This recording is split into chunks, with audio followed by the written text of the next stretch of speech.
Hi, I am Anil Malik और आज हम आए हैं एक और मज़ेदार रिव्यू के साथ। Yes, we are talking about the amazing episodes of Kabhi Main कभी तुम। ये दो एपिसोड्स बड़े ही धमाकेदार थे। Script writing, chemistry, acting, everything was on point. तो बिना टाइम वेस्ट किए हम डिस्कस करते हैं इसकी लेटेस्ट एपिसोड्स। पहली एपिसोड में हमने देखा कि शर्जीना और मुस्तफ़ा सफ़र कर रहे हैं अपनी भाभी की वजह से, अपनी भाभी और उसकी सो कॉल्ड पैसा गेम की वजह से। लोग इस चीज़ को काफ़ी पसंद कर रहे हैं क्योंकि आई थिंक वो रियलिटी में इससे रिलेट करते हैं। ऐसा ही होता है कि फैमिली में कोई अमीर लड़की आ जाए तो हर कोई उसके चौंचले उठाता है, लेकिन यहाँ रुबाब का तो गला दबाने का दिल करता है लिटरली। घर में आए मेहमानों की बेइज्जती की, फजूल बकवास की, भाइयों के बीच में लड़ाई करवाई and still she is clean. I mean this is wrong at so many levels. अब मोहतरमा ने नई स्कीम निकाली है अपने सास और ससुर को गाड़ी गिफ्ट करने की।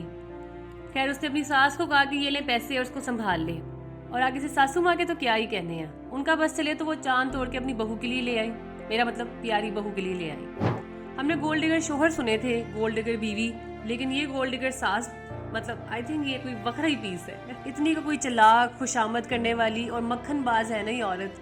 मुझे लगता है दिल अपनी अम्मा जान पे चला गया है, ये इसके खून में है। Moving on to the next episode.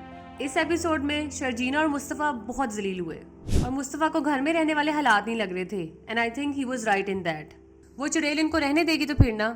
खैर, हम नेक्स्ट एपिसोड में देखते हैं कि वो सुबह सुबह उठ के, मेरा मतलब कि रुबाब सुबह सुबह उठ के आती है और देखती है कि शर्जीना और मुस्तफ़ा ऑफिस चले गए हैं। उसके बाद वो अपने सास और ससुर के कमरे में जाती है, चाबी लेती है और वो उनके कमरे से पैसे उठा के शर्जीना के कमरे में रख देती है और उसे कोई भी नहीं देखता।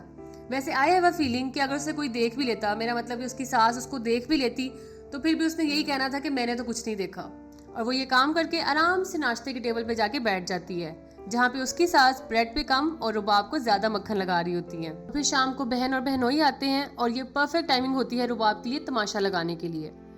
वो अपनी सास से कहती है कि जो पैसे मैंने आपके पास रखवाए थे वो मुझे दे दें। सास जाके अपने लॉकर में पैसे देखती है तो वहाँ पे पैसे नहीं होते। सासू माँ की तो हालत ही खराब हो जाती है, एक तो पैसा और ऊपर से रुबाब का पैसा। उधर रुबाब अपनी गंदी आवाज में चीखने चलाने लग जाती है कि मेरे पैसे कहाँ गए, और फिर सबसे पहले वो अपनी नंद के कमरे को चेक करती है।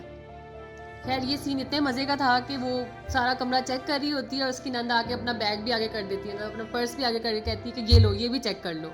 लेकिन वो ये सब कुछ करती होती है, फनी लगती है ना, मतलब उस टाइम पे वो भी बड़ी फनी फेस बना रही होती है कि ये मेरे साथ क्या हो रहा है, मैं आई हूँ, मेरा कमरा चेक किया जा रहा है, ये वो। उस बेचारी का यही होता है कि जहाँ इतनी बेइज्जती हो रही है थोड़ी और सही। फिर फाइनली 1 घंटे बाद वो मुस्तफ़ा के कमरे को आके चेक करने लगती है, लेकिन मुस्तफ़ा उससे कहता है कि रुक जाओ, उसको इजाज़त नहीं देता।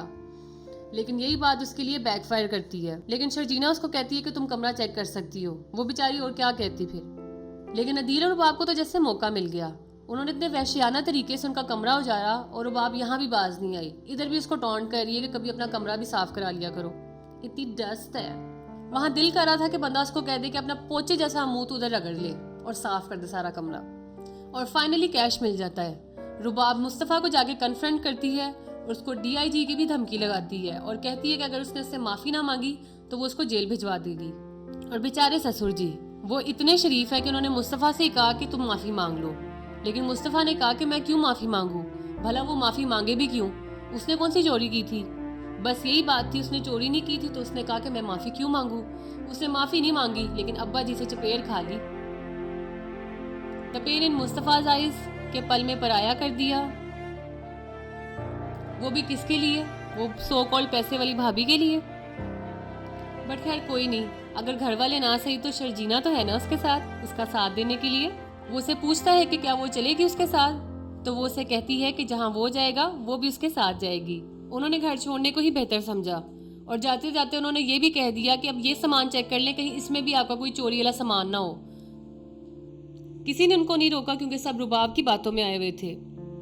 लेकिन रुबाब बीबी, कहने को तो तू इतनी बड़ी बिजनेस वुमन है, लेकिन लगता है कि तुझे उन ट्रांजैक्शंस के बारे में नहीं पता, और जो तुम्हारे साथ फिर है उसका तुम्हें पता नहीं। लेकिन कोई नहीं, इसका भी दिन आएगा। अब देखना ये है कि शर्जीना और मुस्तफ़ा कैसे सरवाइव करेंगे मजीद मुश्किल हालात में। अगर आपको हमारे आज का रिव्यू अच्छा लगा है तो कमेंट करके जरूर बताइएगा।